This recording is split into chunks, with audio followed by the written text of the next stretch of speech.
With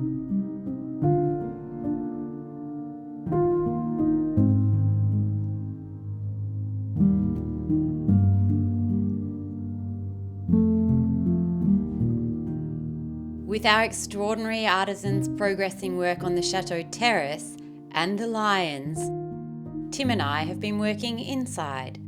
This week we take a look at some of the work in a room destined to become a tisanery.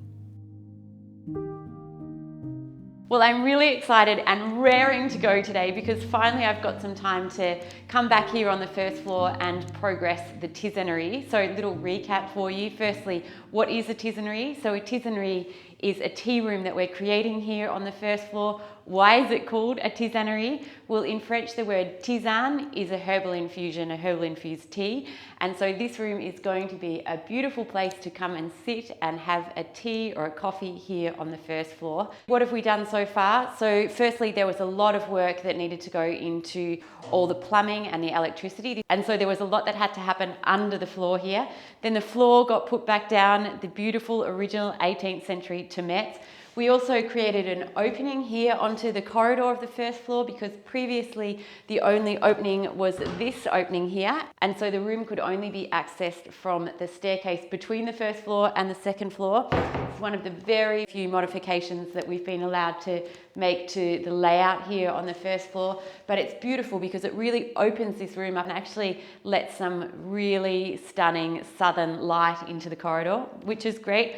What else have we done? We have stripped the lead paint from the ceiling. We have to still do a lot of repairs on the cornices. The window behind me has been restored and you can see that that is now back in place. Today I'm going to start skim coating the walls. Skim coating the walls is something that we absolutely have to do before we can lay the beautiful Farrow wallpaper from the Wallpapers collection. This wallpaper we are using is Barricade. It is the first time we've used it at the Château. It was discovered here at the Château. It is breathtakingly beautiful and I cannot wait to see it hanging in this room.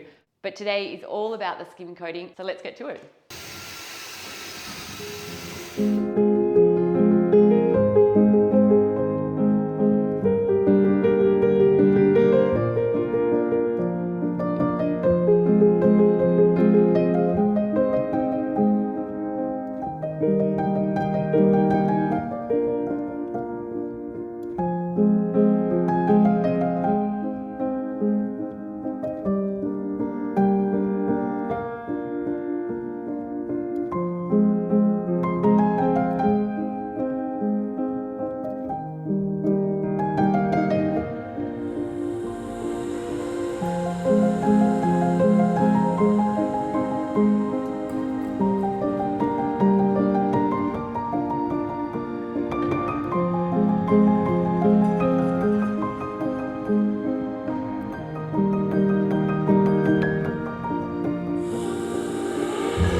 Well, the skim coating has made a world of difference to these terrible walls and they are looking so much better. So this was done yesterday and it's still in the process of drying, but it's not as smooth as I want it. We are laying wallpaper on here and I want it to be dead flat and smooth to get a really beautiful finish on our wallpaper. So I am going to do a second skim coat on all the walls to just make sure that it's absolutely perfect, but it's really time to address the elephant in this room, and that is this awful condition of the cornice. Now I have one idea. I'm not sure if it's going to work or if I'm making things difficult for myself, but when our carpenters made the library, they actually replicated the cornices that were in Edward's room that is now the library, and we have some leftovers. So First, I'm going to see if those leftovers are the same as the cornices in this room.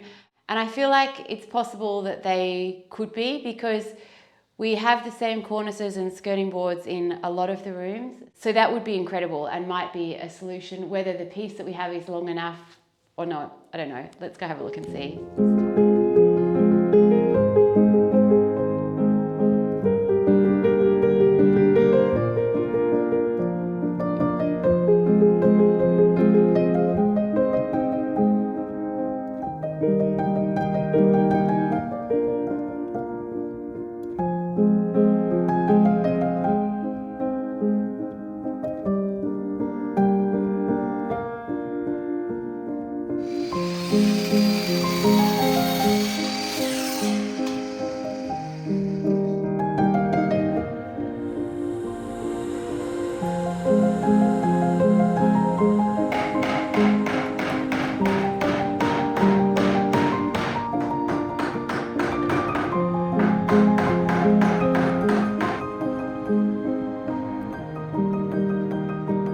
So I've managed to get a 90 centimetre piece of the wooden cornice that was left over from the construction of the bibliothèque. It's not the full 130 that we need, but let's see if we can't make it work.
I have to say my patience is really getting tested on working on this cornice, but it is coming together. It's really hard work, and when I'm working on areas of the existing plaster, you can see that it's very fragile and so it damages very easily. But the shape is coming together and my little tool has run out of batteries, so I'm going to take that as a sign to take a break and come back to this next week with new enthusiasm, and in the meantime I need a win, so I'm going to paint the cupboards.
Well, the cupboard is undercoated, so that is fantastic, and Tim has undercoated the shelves and the door. And to do this, we use Farrow balls, wood primer and undercoat in mid-tones. And then now to paint the cupboard, we are going to use Pavilion Grey, which is a grey that you have seen us use before. We have combined it with lamp room grey in many of the rooms that you have seen us restore. And we have chosen these two colours because they are an exact colour match to the 18th century colour palette that we find up here on the first floor. And these two colours will also be used on the wood panelling behind me and around the window. That's not ready to be painted yet. Today is all about getting the cupboard done. So Pavilion Grey, let's go.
Here at Vernon, the hum of the bees is the first whisper of spring.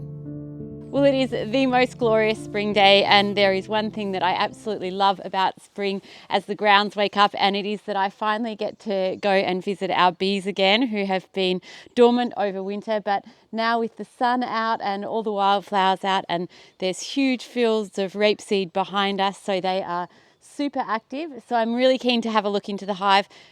Every single year I've had a very rare problem where the queen makes her way up from the brood box into the super box. It's no good because then she lays all her brood up there. So if that's happened again this year, it's going to be a bit disappointing and annoying, but we'll deal with that. And also you may remember at the end of last year we started having quite a problem with the Asian hornets that were sitting in front of the hive and picking the bees off as they came out of the front entrance. And so right now is the time that their queens are active, and they've been dormant in the ground over winter and they're starting to come out now. So I'm going to put some traps up around the hive to try and address that a little bit as well. And because I'm normally visiting the hive on my own, the top box, the super box, is really heavy and can be very awkward for me to lift on my own, especially in summer when it's full of honey, and Flow Hive have come up with an ingenious solution to help.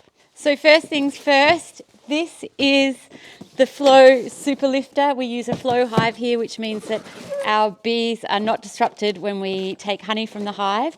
And so this is going to help me lift the top box, the super box, and I cannot wait to use it. So I'm going to unpack it and take it out to the hive with me. And it also has two handles. Take those. I'm not going to pretend to be an expert. I've never done this before, so I'm going to take the instructions and the screws. So that is the super lifter ready to go. The next thing is the traps for the Asian hornets. They worry me so much. I know we talk a lot about Varroa being the biggest threat to bees, but honestly here right now, from what I've been seeing, the Asian hornets are right up there. Okay, so they will go in the trees. Let's get some smoke on the go.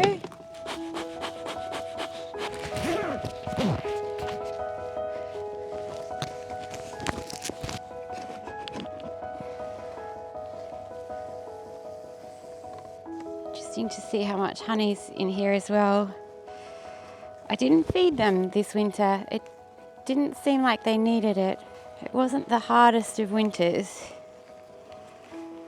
The good news there is that is all honey. There's no brood. And I think it means we've made it through winter without our queen coming up into the super. It makes me very happy. Because as I said, I've had this problem every single year. I think we probably had a very small queen, and it's quite possible that she's been replaced.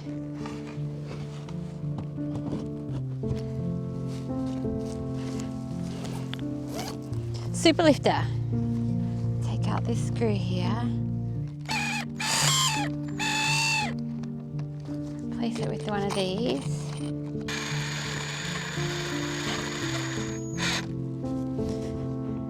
Okay, girls.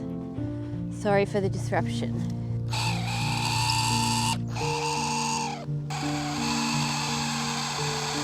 Oh, by the way, the kit came with a drill bit in it. Really not much you have to do.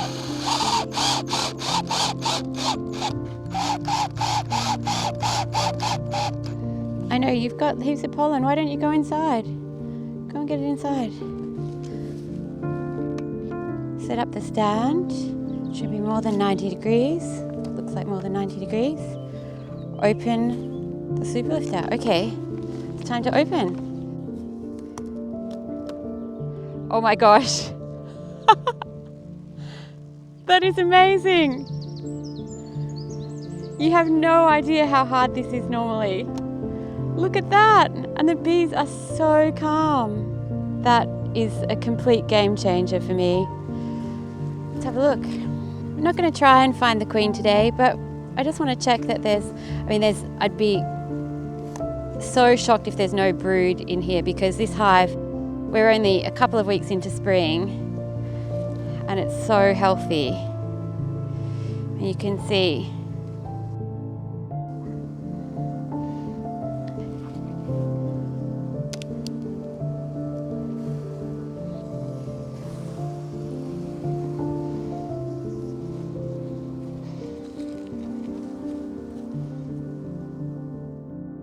Perfect. Absolutely perfect. Exactly what we want to see. Heaps of brood. These guys are doing great. This is such a joy because this is the first year that I've opened the hive and it's really looked like what it's meant to look like. So I'm stoked. Gonna make a beekeeper out of me yet. So I'm going to put the queen excluder back on and close the hive back and let these guys get back to it.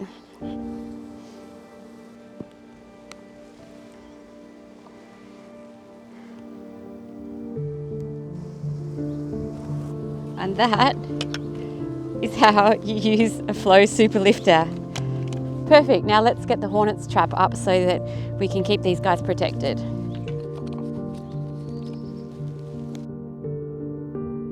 What a beautiful day to be with the bees, and I always feel so happy after I've been in and seen them. It's really a great joy and a privilege to have a hive of bees here, and we really get so much joy out of it, and we just absolutely love the honey that we get from them as well. In fact, I have their honey every single day here, so they are looking really healthy. As I said, as I was looking at the hive, just thrilled to bits that the queen had not made her way up into the super. I know it's quite unusual, but here it became kind of common practice every spring to find her up there. But the hive is looking happy, it's very calm, it's unbelievably healthy for this early in spring. So I think we're going to have a really good year of beekeeping this year. And the Flow Super Lifter, what a complete game changer for me. It was the one thing that I really dreaded every time coming out here to the hive, and now it's a joy.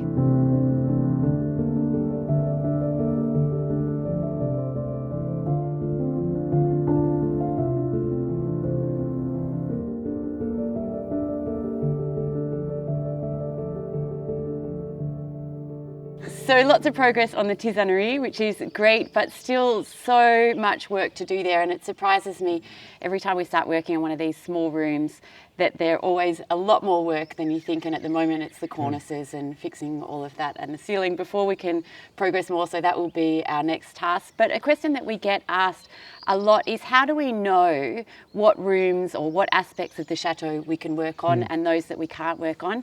And in fact, this is really clear to us because very early on when we arrived at Pernon and our architect was doing the diagnostic study for the interiors of the chateau, he colour-coded every single room on every floor for us to assess the heritage value in every room. And so it's a sliding scale that goes from a dark orange to a light orange.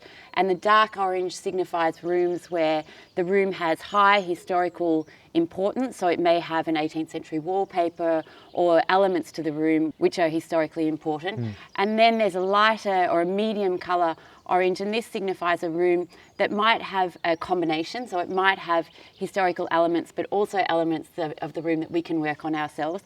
And an example of that might be the room may have an 18th century wallpaper in it, but there's other elements of the room that we can work on. So we might be able to do painting in there, for example. And the third, the lightest colour, is a room that has no historical significance at all. And this might be because the room has been changed at some point in the life of the chateau, or it quite frequently is the smaller rooms which were maids' rooms, and these rooms didn't have 18th century wallpapers in them, they didn't have wood panelling, and so it gives us a lot more freedom to work in those rooms ourselves. And so that's where the tisanery sits, in the lightest of the oranges, so the least heritage value of all the rooms here at Pernon, which is the reason that you see us working in this room at the moment. Having said that, we do know our limits. We can't do everything ourselves, so we always call in professionals for those things such as the electricity, the plumbing, in this room, the flooring, those beautiful 18th century tomettes. So it still is always a joint effort to bring these rooms together, but that answers the question about how we know what rooms we can work on and the rooms that we can't work on.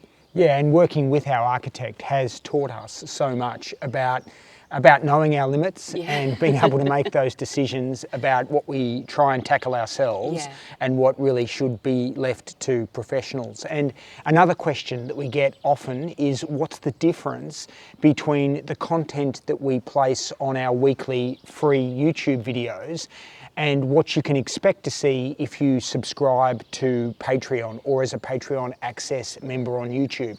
And really what we try and do on the weekly YouTube videos, which are free to everyone, is we try and detail each step in the restoration journey.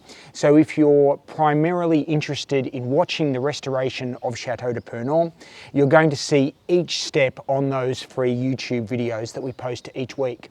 But if you'd like to dive a little deeper and get, if you like, behind the scenes, then that's really what you'll see as a Patreon or a Patreon access member. We delve a lot more into the history of Château de Pernon and many of the discoveries we've made from the Château archives and the other documents.